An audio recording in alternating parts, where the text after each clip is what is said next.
Imagine a moment so small it could fit in your palm, yet so mighty it reshapes a world. In J.R.R. Tolkien's Middle-earth, where dark lords rise and ancient grudges fester, a dwarf named Gimli found his fate turned by 3 golden strands of hair. Not a sword, not a crown, but a gift given freely. An act of kindness that bridged millennia of hatred and carried a son of stone to shores of legend. Welcome to Middle-earth Unveiled, where we unravel Tolkien's tales. Today we'll discover how Gimli's humble heart won what the greatest elf could not. Stay with me. This is a tale you won't forget. The Fellowship of the Ring stumbles into Lothlórien, their hearts heavy with grief. It is 25th January 3019 of the Third Age, and Gandalf has fallen in Moria's depths, lost to the Balrog's fire. Frodo bears the One Ring, its weight gnawing at his soul.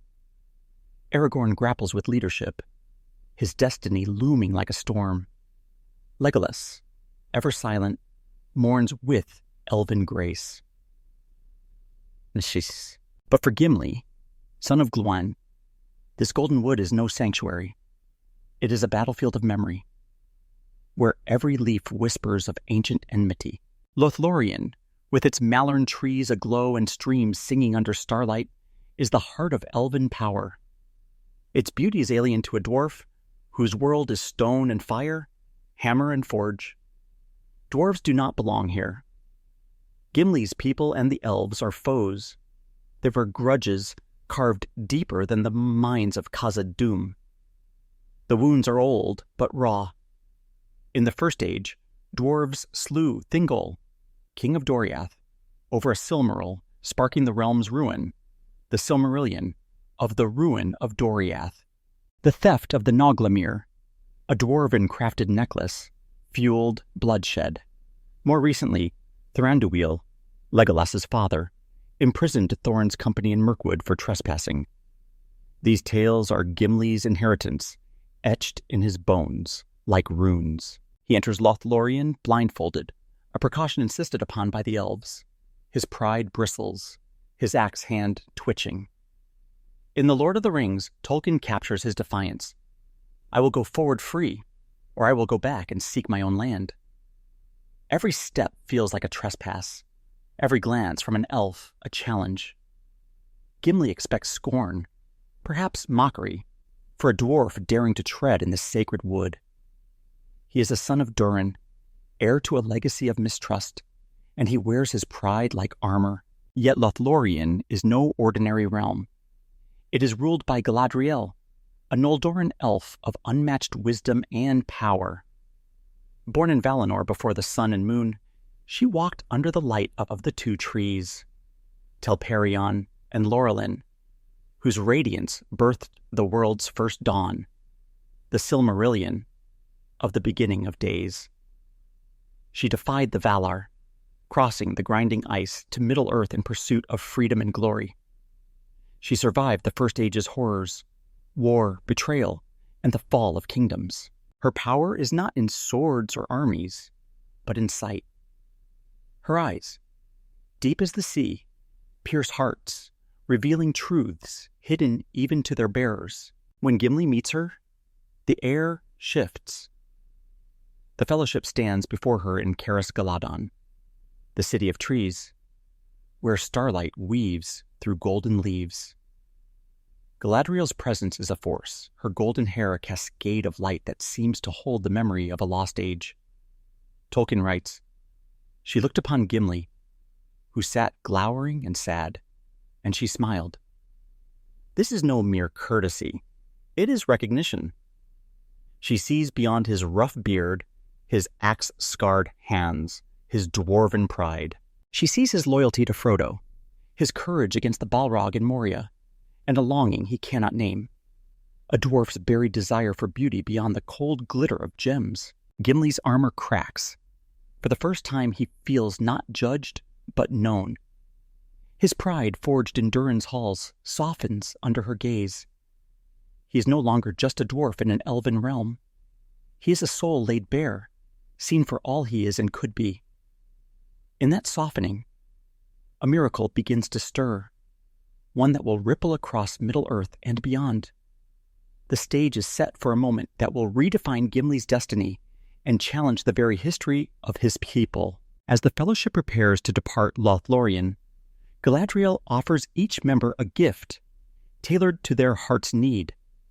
Frodo receives the Phial of Starlight, its glow a beacon against darkness. Sam is given a box of earth from her garden, a promise of growth. Legolas takes a bow of the Gladhrim, swift and true. Aragorn, Boromir, Merry, and Pippin each receive tokens of hope and strength. Then comes Gimli's turn, and the air grows still. What could a dwarf ask of an elf lady? Gold? Mithril?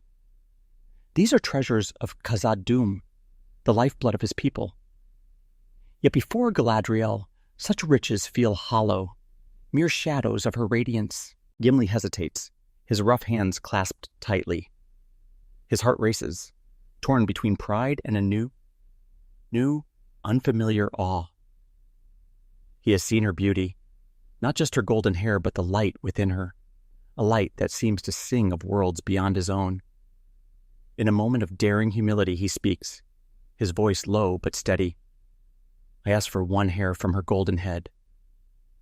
The words hang in the air, bold yet reverent, a request so audacious it borders on the sacred. In Middle-earth, hair is no mere ornament. It is power, identity, divinity. Luthien Tinuviel, the greatest of the Eldar, wielded no sword, yet her shadowy tresses wove a spell that felled Morgoth, the first Dark Lord. As she sang before his throne, her hair fell like a veil of enchantment, lulling him into a slumber he could not resist. Tolkien describes her in letter 153 as the greatest of all, not for martial prowess, but for her ability to defy darkness with beauty and grace. The Vanyar, fairest of elves, bore hair like woven sunlight, a mark of their bond with the Valar, the divine powers of Arda, the Silmarillion, of the beginning of days. Galadriel's hair is unique, a marvel even among elves. It blends the silver of Telperion and the gold of Lorelin, the two trees whose light once illuminated Valinor. In the Silmarillion, of the beginning of days, Tolkien notes that their light was the purest expression of Ilúvatar's creation, a radiance lost when Melkor destroyed the trees. Galadriel's hair, as Tolkien writes in Unfinished Tales, the history of Galadriel and Celeborn, captures this lost light, a living echo of a world before the sun and moon. To ask for a strand is to ask for a piece of the divine, a relic of eternity. Gimli's request is not without precedent, but it carries a darker shadow. In the First Age, Fëanor, the greatest elven craftsman, thrice begged Galadriel for a strand of her hair. He saw in its radiance a way to capture the two trees' light for his Silmarils, jewels that would become the heart of Middle-earth's tragedies. The Silmarillion of the Silmarils? Thrice she refused, sensing the pride and greed in his heart. In letter 348, Tolkien explains that Fëanor's desire was bound up with his lust to hoard light itself, a need to possess rather than honor.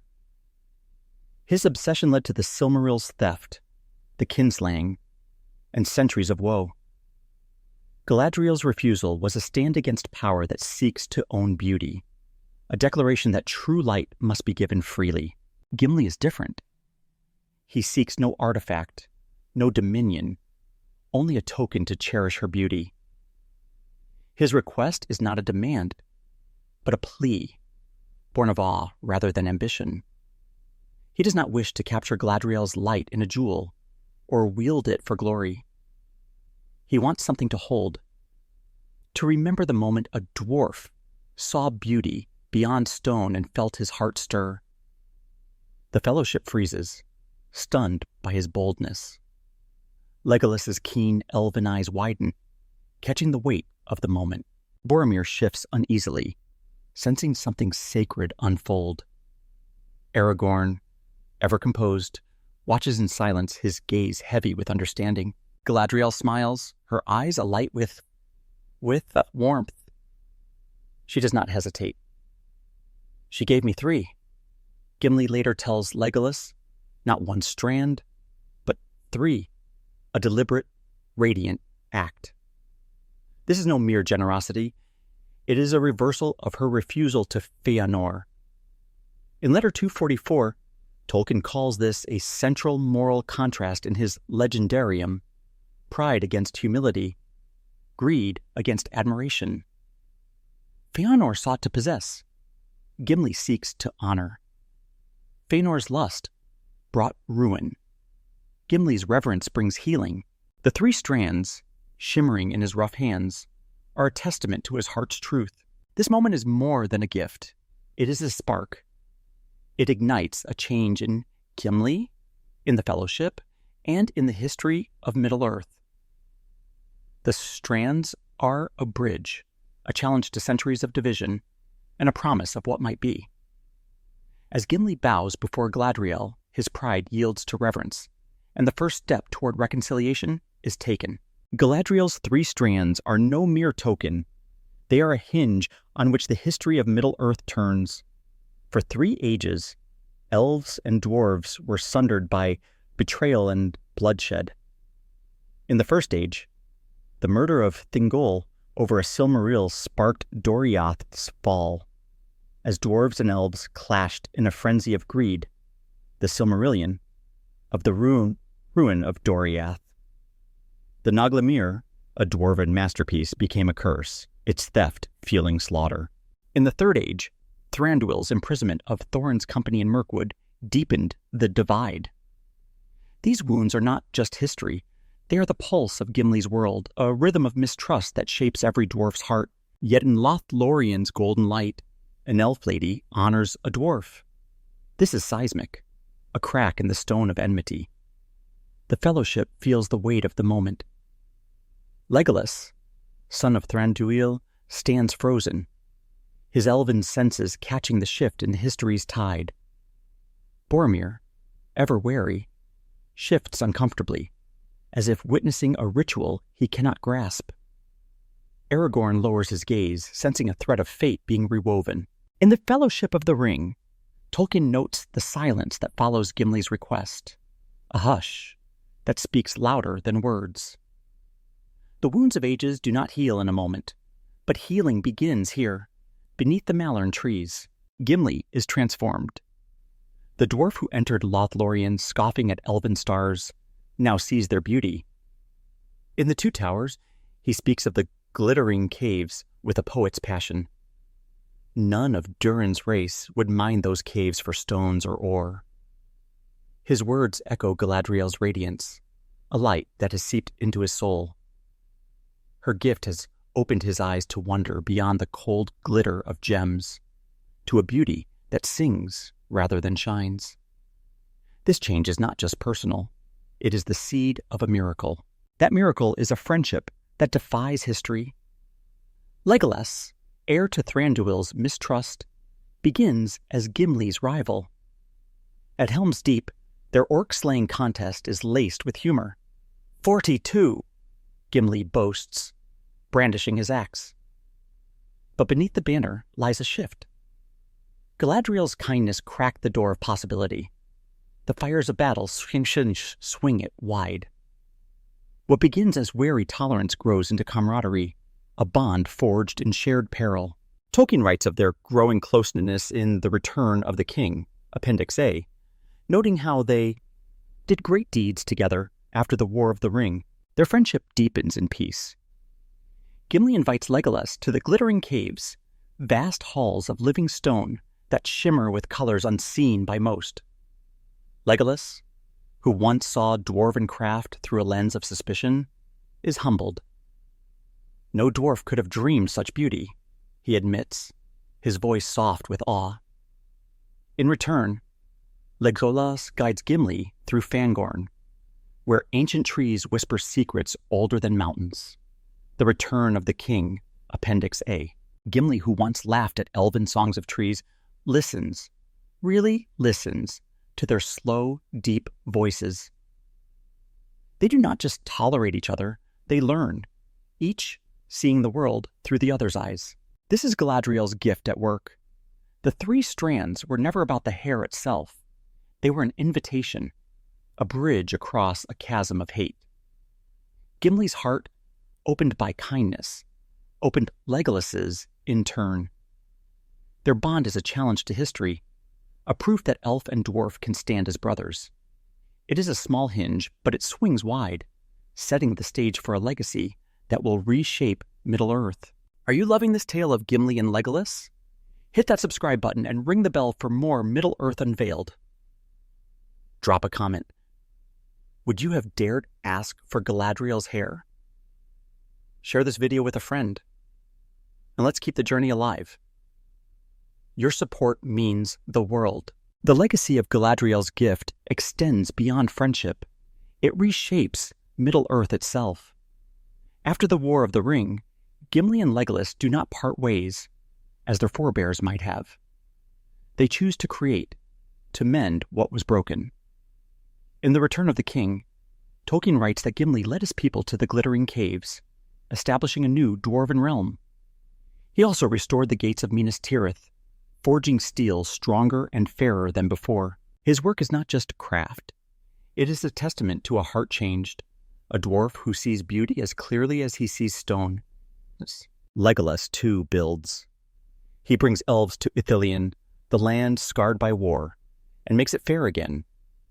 Under his care, gardens bloom and the air sings with life.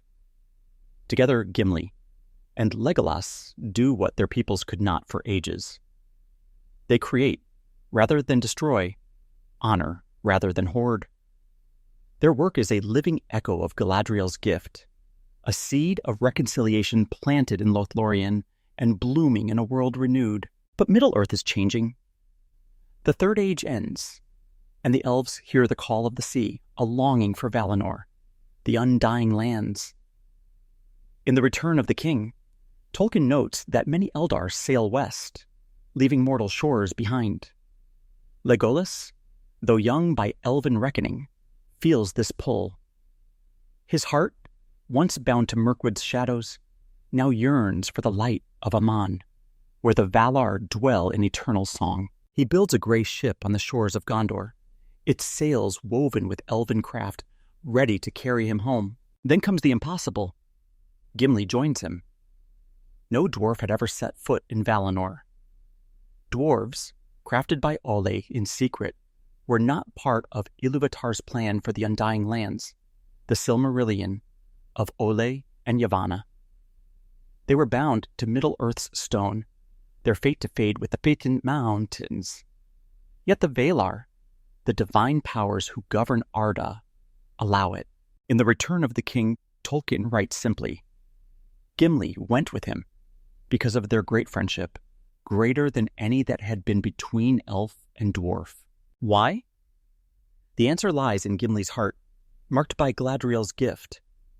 The three strands were more than hair. They were a key, a sign of grace. Gimli is no ordinary dwarf.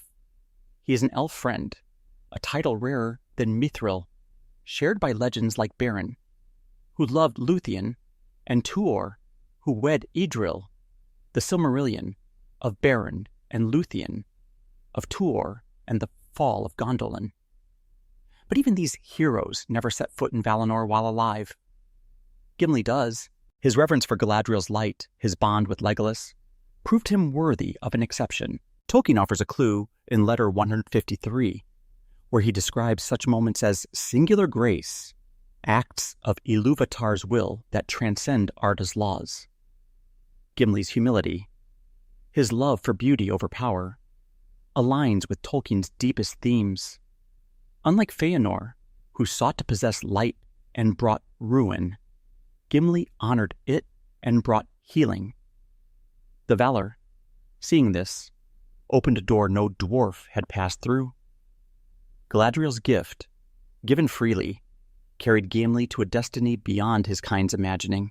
This journey is not just a personal triumph, it is a rewriting of Middle-earth's story. Unto dwarves, divided since Ollie's hammer first struck, stand together at last. The three strands, small as they seem, are a thread in Ilúvatar's tapestry, weaving reconciliation where only strife once stood. Picture the scene. A gray ship glides west, its sails catching a light unseen in mortal lands. The sea whispers of eternity. The air hums with song. Aboard stands Gimli, son of Glóin, a dwarf of Durin's line. His rough hands grip the rail. His eyes, accustomed to Khazad-dûm's shadows, gaze at Valinor's shores.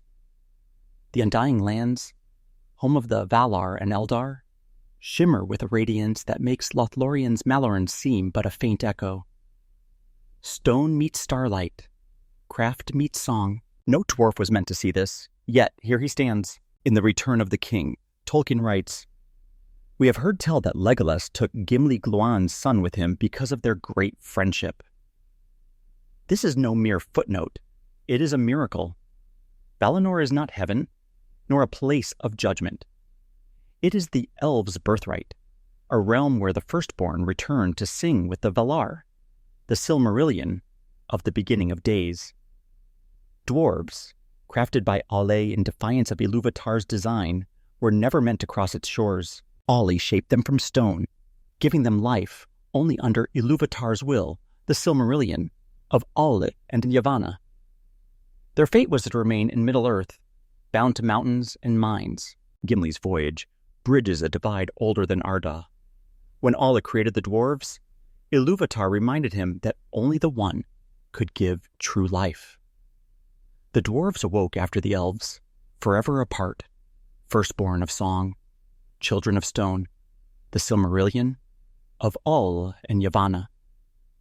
This division was written into the world's bones, a rift that fueled centuries of mistrust. Yet here, aboard an elven ship, that rift heals. Gimli's presence in Valinor is a testament to Galadriel's gift, a moment when Ilúvatar's plan bends to embrace all his children. The three strands were a key, marking Gimli as more than a dwarf. They were a sign of grace, a proof of his heart's truth. In Letter 131, Tolkien writes that his tales celebrate the ennoblement of the humble. Gimli, a dwarf of no great lineage, embodies this. His humility won Galadriel's gift. His reverence forged a friendship. His love carried him to the divine. He did not seek to possess light, as Fëanor did, but to honor it. That honor opened a door no dwarf had dreamed of passing. Imagine Gimli stepping onto Valinor's shores. The air is alive with the Valar's song. The trees pulse with light. Elves, radiant and eternal, turn to see this son of stone among them. Legolas stands at his side, his smile a mirror of their bond. This is the culmination of three strands, a gift that led a dwarf where no other had gone. It is a quiet moment, but its echoes are vast, a final note in a symphony of reconciliation. What makes Gimli's tale endure? It is not just his journey from Khazad-dûm to Valinor, nor the friendship that carried him there. It is the truth at its heart. A single act of kindness can shift the world. Galadriel saw in Gimli not a dwarf, but a soul capable of wonder. Her three strands were a challenge to see beauty where others see strife, to honor where others hoard. Gimli accepted that challenge, and through him, Middle-earth changed. Tolkien's world turns on small hinges: Bilbo's pity for Gollum, Sam's loyalty to Frodo, three golden strands.